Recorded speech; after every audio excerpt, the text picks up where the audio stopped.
Tu te dis peut-être, j'aimerais parler anglais, mais j'ai pas le temps. Ou je commence, mais je perds vite la motivation. Je comprends. Mais la vérité, ce n'est pas une question de temps. C'est une question de méthode.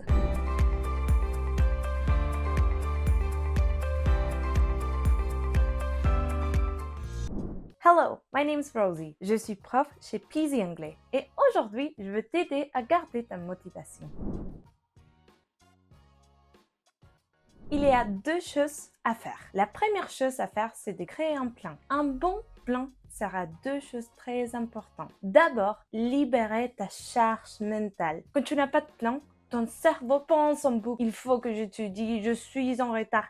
Et ça fatigue beaucoup. Ensuite, te donner une idée claire de quoi faire sans devoir réfléchir chaque jour. Et pour créer ce plan, choisis des actions concrètes, faciles à suivre et à répéter. Par exemple, écouter un podcast de 5 minutes dans le métro, apprendre 3 nouveaux mots chaque semaine, ou même écrire une phrase dans ton journal chaque soir. Et si tu veux savoir si tes objectifs sont vraiment smart, intelligents, s'ils vont vraiment t'aider à progresser, il existe une super technique. Dis-moi en commentaire si tu veux que je fasse une vidéo spéciale là-dessus.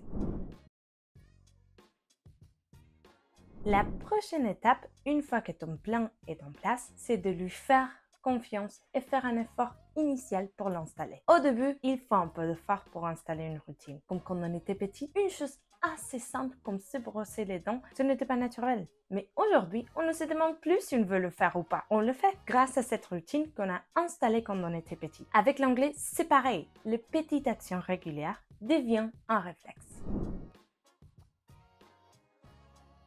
Et oui, maintenant, c'est le moment de répondre à la grande question. Comment rester motivé? Alors, si on veut rester motivé, il faut comprendre que le vrai ennemi de la motivation, ce n'est pas le manque de temps, c'est la frustration. Et là, personne ne peut le mesurer pour toi. C'est ta responsabilité de choisir des objectifs qui gardent ton niveau de frustration bien bas. Si tu choisis des actions trop grandes, tu risques de tout laisser tomber. Mais si tu choisis des petits pas concrets intégrés à ta routine, tu avances sans stress. C'est ça le vrai step by step. Est-ce qu'on doit faire des choses hyper difficiles? Non! Pas besoin de séries compliquées ou de longueurs d'études. Lire un texte court et souligner un mot que tu veux réutiliser. Ou répète une phrase entendue dans une vidéo. Pourquoi pas enregistrer toi-même en anglais pour comparer tes progrès chaque semaine? Ce sont des mini-actions, mais elles te donnent des résultats concrets et motivants. Tu n'as pas besoin de temps infini. Tu as besoin d'un plan simple, de confiance et de petites actions qui ne créent pas de frustration. Et si tu veux apprendre à faire ça avec moi, clique sur le lien dans la description et rejoins le cours de Peasy Anglais. À la prochaine!